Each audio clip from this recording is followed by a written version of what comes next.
Welcome to genius IAS 5 minute knowledge series में आपका फिर से एक बार स्वागत है। कॉन्स्टिट्यूशन को जानने के लिए जो हमने सीरीज शुरू की है उसमें फंडामेंटल राइट्स पे हम पहुंचे हुए हैं और 5 फंडामेंटल राइट्स ऑलरेडी हम कवर कर चुके हैं। आज हम 6th फंडामेंटल राइट को करेंगे, लेकिन उससे पहले हम जानेंगे कि मैंने पहले ही आपको जब फर्स्ट वीडियो इसका किया था तो उसमें बताया था कि हमारे पास इनिशियली 7 फंडामेंटल राइट्स थे। उनमें से एक जो फंडामेंटल राइट जो हमारे पास आज अवेलेबल नहीं है वो है हमारा राइट टू प्रॉपर्टी। ये राइट टू प्रॉपर्टी का अधिकार जो हमारा था ये 7th हम कहेंगे कि हमारा पहले होता था लेकिन आज नहीं है, इसको डिलीट कर दिया गया है। ये राइट टू प्रॉपर्टी हमारे आर्टिकल 30 में लिखा हुआ है, 31 में लिखा हुआ है। आर्टिकल 30 तक हम ऑलरेडी कवर कर चुके हैं। उसके अगला जो आर्टिकल है 31 वो था राइट टू प्रॉपर्टी। तो इसको बिना बताए आगे निकलना ठीक नहीं था, तो इसीलिए मुझे इसको भी बताना पड़ा कि ये डिलीट कर दिया गया है। और यही राइट टू प्रॉपर्टी एक और आर्टिकल में एक बार लिखी गई थी 19(1)(f) में, तो ये भी डिलीट कर दिया गया है। ये सारे राइट टू प्रॉपर्टी के आर्टिकल्स हैं डिलीट करके कौन से 44th अमेंडमेंट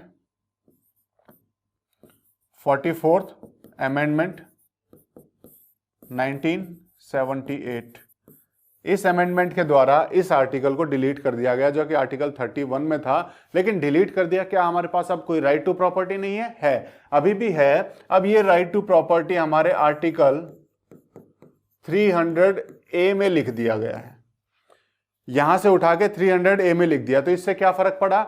क्योंकि आर्टिकल 31 फंडामेंटल राइट में आता है और फंडामेंटल राइट को अगर कोई तोड़े तो आप कोर्ट जा सकते हो, तो इसीलिए ये बड़ा इंपॉर्टेंट हो जाता है। तो यहां से इसको हटा के निकाल के कहां रख दिया गया? आर्टिकल 300A में। अब कॉन्स्टिट्यूशन में तो है, वहां पे भी लिखा हुआ है राइट टू प्रॉपर्टी, ठीक है, वहां पे भी लिखा गया है कि आपको आपकी मर्जी के बिना आपकी प्रॉपर्टी से बेदखल नहीं किया जा सकता। You can not be deprived of your property, ठीक है, अनलेस अथॉरिटी और बाय लॉ, ठीक है, बिना लॉ के आपको आपकी अथॉरिटी आपकी प्रॉपर्टी से नहीं निकाला जा सकता। ये लिखा हुआ आर्टिकल 300 में। तो क्या मैं कहूंगा कि आज भी हमारे पास राइट टू प्रॉपर्टी है? हाँ है, लेकिन फंडामेंटल राइट नहीं है, वो कॉन्स्टिट्यूशनल राइट है, क्योंकि कॉन्स्टिट्यूशन में कहीं ना कहीं लिखा हुआ है आर्टिकल 300A में। तो हमें राइट टू प्रॉपर्टी अब यहां मिला हुआ है, ठीक है। ये तो हमने की आर्टिकल 31 की बात। अब हम करते हैं हमारा जो सिक्स्थ फंडामेंटल राइट, ये है राइट टू कॉन्स्टिट्यूशनल रेमेडीज, संवैधानिक उपचार का अधिकार। उपचार, रेमेडी की जरूरत कब पड़ती है हमें? सबसे पहली चीज कि हमें किसी भी चीज की रेमेडी की या उपचार की जरूरत कब पड़ती है? जब कोई चीज खराब हो जाए। कोई चीज खराब हो जाए, कोई चीज मान लो जैसे चोट लग जाए, तब हमें जरूरत पड़ेगी उपचार की। ऐसे ही हमारे फंडामेंटल राइट्स को अगर कोई नुकसान पहुंचाए, हमारे फंडामेंटल राइट्स को अगर कोई चोट पहुंचाए, हमारे फंडामेंटल राइट्स को अगर छीनने की अगर कोई कोशिश करे, तो हमें उसका उपचार ढूंढना पड़ता है। और वो उपचार हमें आर्टिकल 32 देता है, जो कि हमारा 6th फंडामेंटल राइट है। ये हमारा आर्टिकल हो गया आर्टिकल 32। आर्टिकल 32 जो हमें संवैधानिक उपचार का अधिकार देता है, कॉन्स्टिट्यूशनल रेमेडी का राइट देता है। ये रेमेडी मिलेगी कैसे? यहां पर लिखा हुआ आर्टिकल 32 में, अगर आपके फंडामेंटल राइट को कोई भी चोट पहुंचती है तो आप उपचार करवा सकते हो। आप डॉक्टर कौन है उपचार करने के लिए? आपको चोट लगती है तो आप जाओगे डॉक्टर के पास, लेकिन फंडामेंटल राइट को चोट लगी है तो इसका डॉक्टर कहां से आएगा? तो इसका डॉक्टर हमने बनाया हुआ है सुप्रीम कोर्ट को। किसको?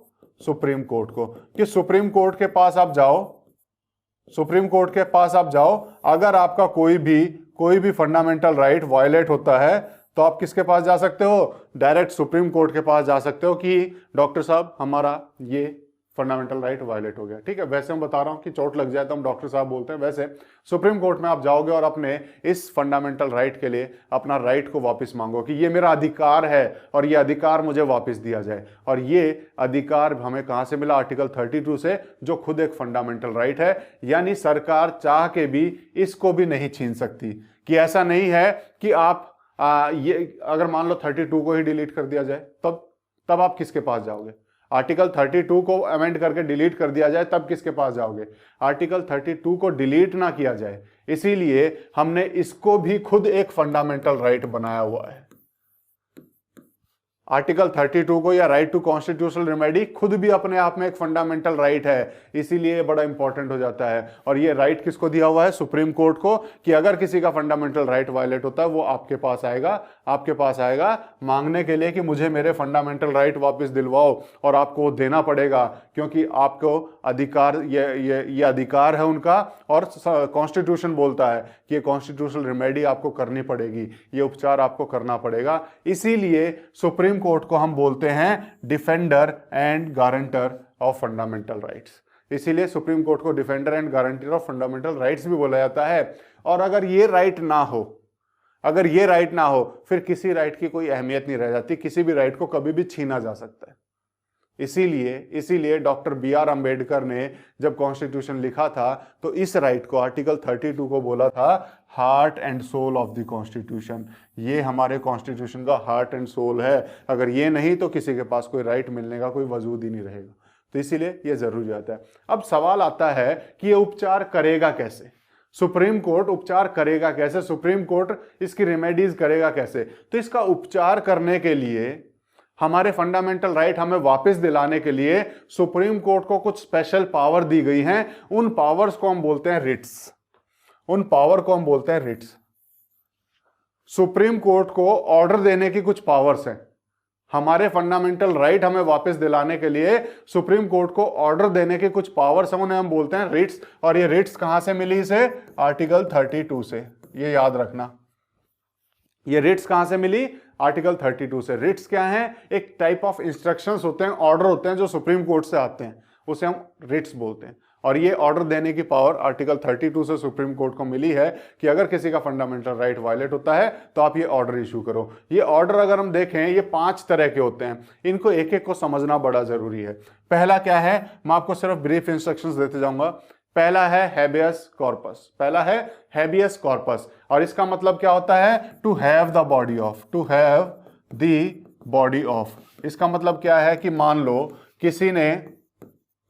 किसी ने किसी को गिरफ्तार कर लिया, या फिर किसी ने किसी को अपनी कैद में रख लिया, तो उसका क्या हुआ? उसका फ्रीडम जो है खतरे में है, कहीं ना कहीं उसकी फ्रीडम खतरे में, लिबर्टी खतरे में, लाइफ खतरे में है।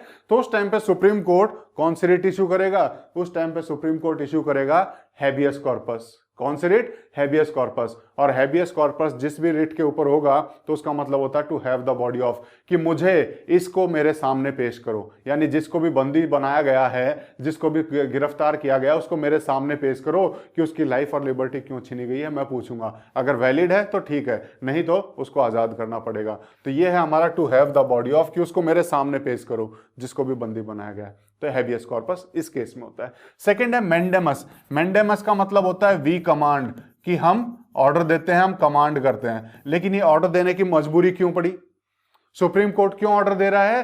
क्योंकि अगर कोई अपनी डिफाइंड ड्यूटी, अगर किसी की कोई ड्यूटी डिफाइंड है कि आपको ये करना है, अगर वो अपनी ड्यूटी को नहीं कर रहा है, तो उस टाइम पे सुप्रीम कोर्ट बोलेगा ये तुम्हारी ड्यूटी है, ये तुम्हें करनी है, और इसके लिए हम तुम्हें कमांड देते हैं, हम तुम्हें मैंडेमस दे रहे हैं। मैंडेमस ये है, इस रिट का नाम होता है मैंडेमस। और ये मैंडेमस की रिट बड़ी इंपॉर्टेंट हो जाती है। जैसे एक छोटा सा एग्जांपल लेते हैं कि आप पुलिस स्टेशन जाओ, आपकी एफआईआर ना लिखी जाए। एफआईआर लिखना उनकी ड्यूटी है, लेकिन अगर वो नहीं लिख रहे हैं तो आप इसके लिए कोर्ट जा सकते हो। और कोर्ट कौन सी रिट इशू करेंगे?